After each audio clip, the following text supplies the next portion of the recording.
Chào tất cả quý vị và các bạn đã trở lại với kênh Món Ngon Tại Nhà. Và hôm nay mình sẽ chia sẻ cho quý vị một cái món chay ngon, dễ làm tại nhà, rất là đơn giản nha quý vị. Món này là món tàu hũ ki chiên giòn, sốt chao. Tàu hũ ki chiên giòn thì nó rất là hấp dẫn nha quý vị.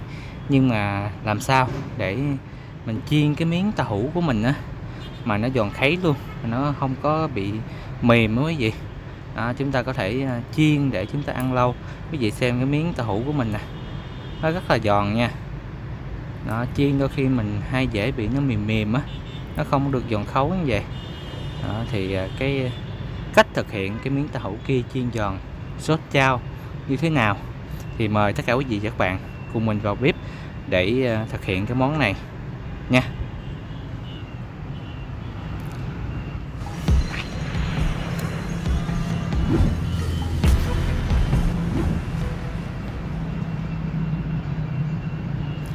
Để làm tàu hũ ki chiên giòn sốt chao thì những cái nguyên liệu cơ bản mà mình muốn giới thiệu với tất cả quý vị các bạn, đó là quý vị chuẩn bị cho mình 100g tàu hũ ki tươi.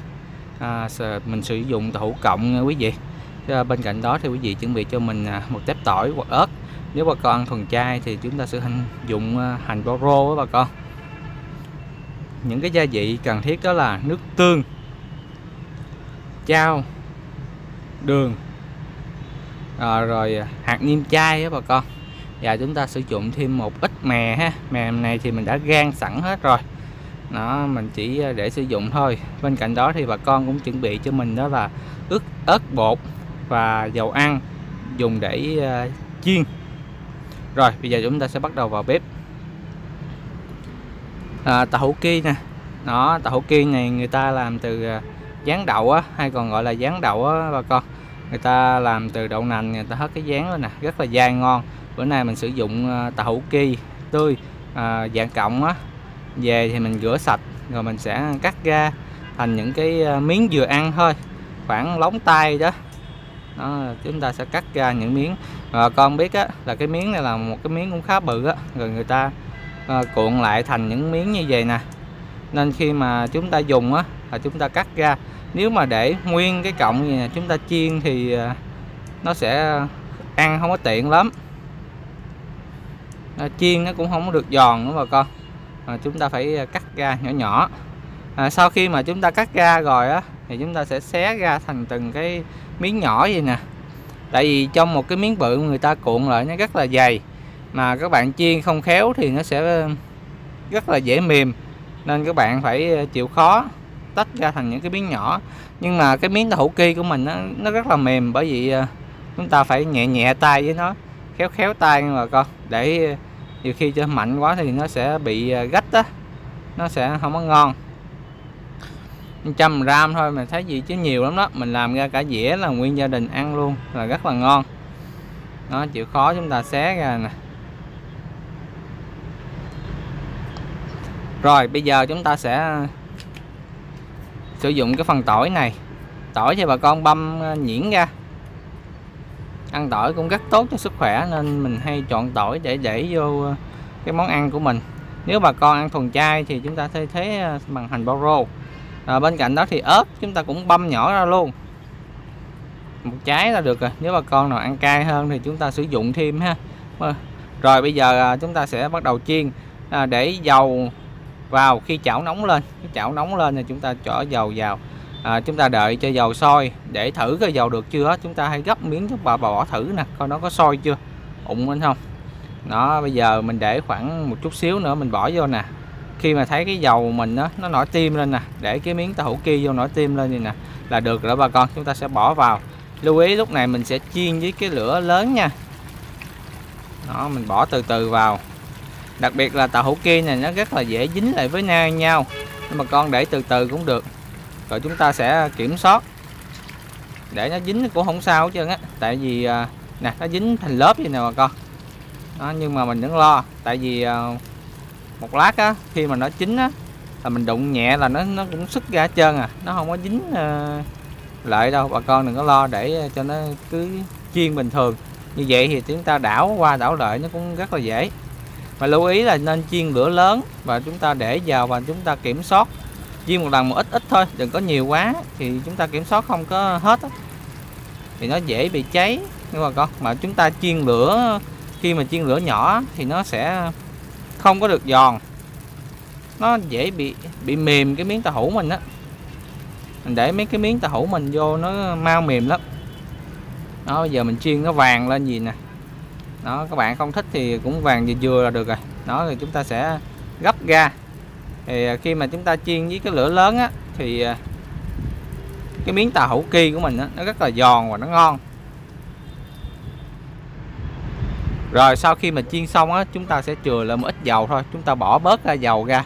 Mình chừa lại hơi nhiều chút xíu nè, nếu mà con nào không thích dầu nhiều á, chúng ta để ít lại, còn 2-3 muỗng là được rồi.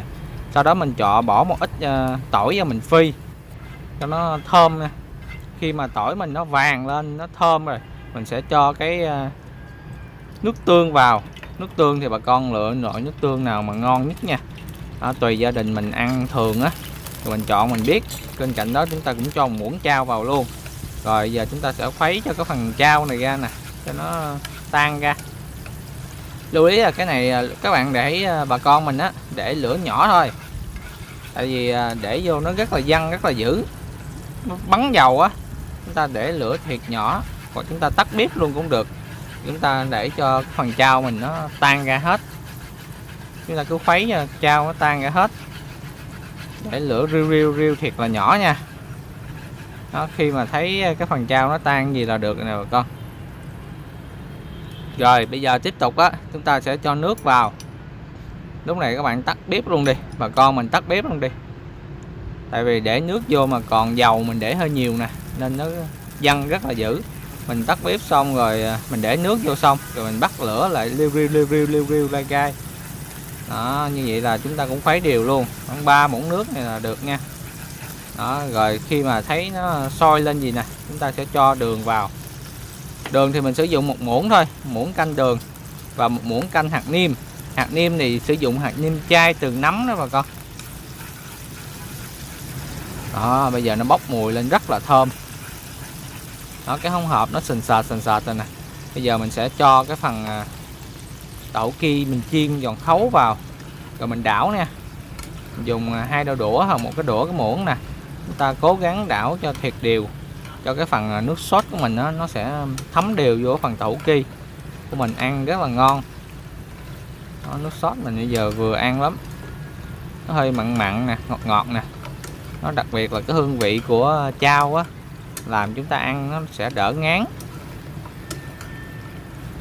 rất là thơm mọi người. Cái giòn khấu mà cái mùi chao rất là thơm. Rồi bây giờ chúng ta sẽ cho cái phần hành, cái phần tỏi và ớt vào. Nếu bà con nào ăn thuần chay thì chúng ta thấy gốc hành boro nha.